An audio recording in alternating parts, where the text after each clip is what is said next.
We Talk Wednesdays by Daffodils. I'm Dr. Mahima Bakshi, a mother and child wellness consultant, and I have with me Dr. Renu Raina Sehgal, who's the chief of Obs Gynae at Daffodils and Artemis. Hi ma'am. Welcome to We Talk Wednesdays. We'll be talking about adolescent menstrual health.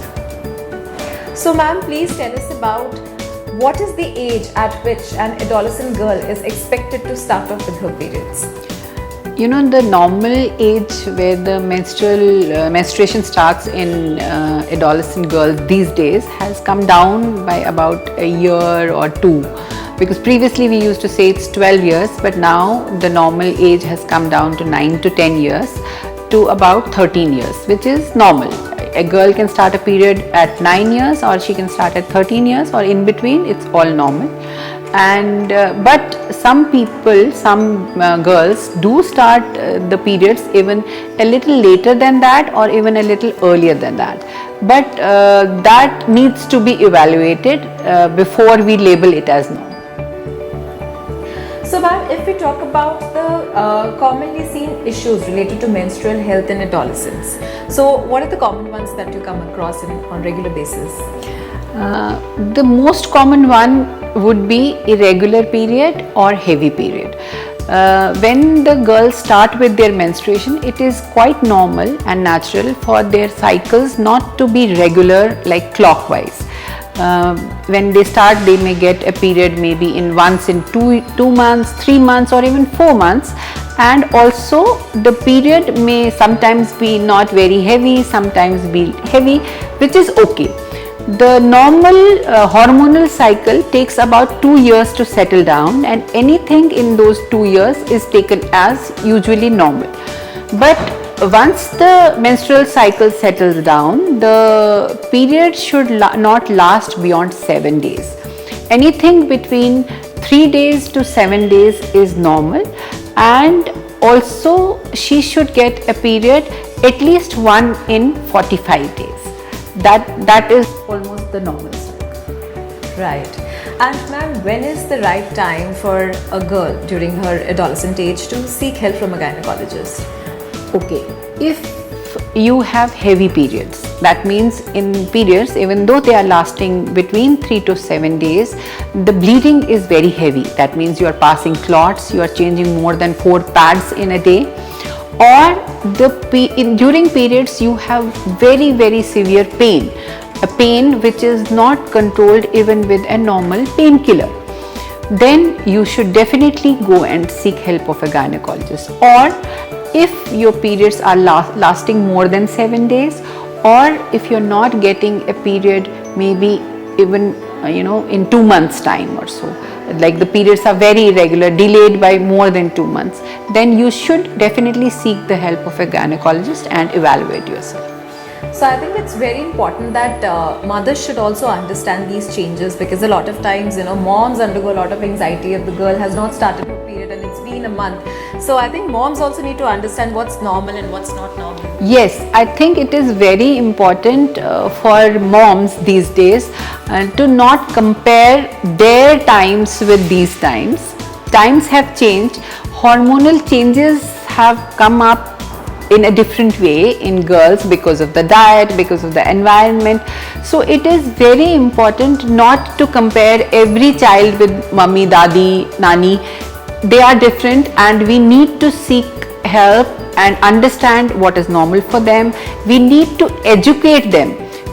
That is very important, that we need to educate all our girls about menstruation beforehand. We should talk to them, sit with them, prepare them for the things that they should be aware of the changes that are going to come to their bodies. They should not be made to feel ashamed of those changes. It's very important. It is very important for them to accept themselves as they are. It is very important for them to feel confident even with the changes, and that help can, schools are very important. There is sex education that is provided in the schools, but I think parents have a big role in this. Absolutely, very well said.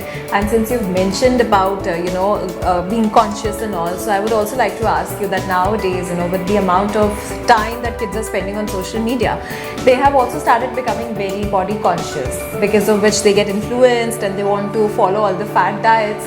According to you, what's the impact of these fad diets on the menstrual health of girls, especially during the teenage phase? What I'll first advise all the girls out there, that what they should do and not do during their menstruation, what they should eat and not eat. Like, you should avoid fatty food, you should avoid caffeine, you should avoid fast food, because that causes a lot of water retention in the body, and that may lead to you having more menstrual cramps, having more trouble during your menstruation. So that is one thing that you should all avoid during the menses. But at the same time, you should have a healthy, protein-rich diet during those days. Go easy on carbs, focus on proteins and focus on fruits. Fresh green leafy vegetables and fruits is one thing that you should take more on those days. And also these fad diets, sometimes somebody is going on a keto diet, somebody is doing intermittent fasting, and worse more, we have seen more patients with anorexia, with bulimia, which makes their cycles go really haywire. With patients like anorexia can go into a total amenorrhea. They may not have a period at all for years. So I think we need to see the psychological impact. We need to see what the psychological impact the social media also has on oneself. And also these days we are seeing adolescent obesity, which can lead to polycystic ovarian syndrome, and all the changes that the PCOD gets to these girls. And they may become image conscious, they may become more conscious of themselves, because you may have abnormal hair growth, you may have acne associated, you may have haywire periods. So I think you should seek help of the gynecologist, of the dietitian, or whosoever the doctor you are visiting, and they can help you a lot in this. Very well said. I think it is so important for girls to ensure that they are taking care of their health right from the beginning adolescence. And also exercise. To all the girls out there, please, it makes a lot of exercise. Please leave those couches, leave your phones and go out and have some fun. Burn some calories outside. Absolutely. Ma'am, what about the use of tampons and menstrual cups in adolescent phase? Is it okay? And if it is, when is the right age to start using it? In Western countries, they'll say that you can start at 12 years of age, and a girl at 12 years can use both tampons as well as menstrual cups. But when it comes to Indian girls, I have a little different take. We have many taboos and all associated. So I think we need to be more educated on that. We need to know that using a tampon or a menstrual cup may rupture the hymen. And if you are too much into that, I don't think it's a taboo. You can rupture a hymen even while playing. But if you think too much into it, then please don't use them.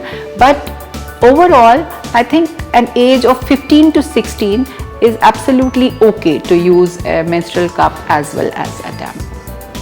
So these were some important tips for adolescent menstrual health, and Dr. Renu is also available for OPD at Daffodils by Artemis. So don't forget to visit us at Daffodils. Thank you so much, ma'am, for sharing this great information today. It was lovely chatting with you. Thanks.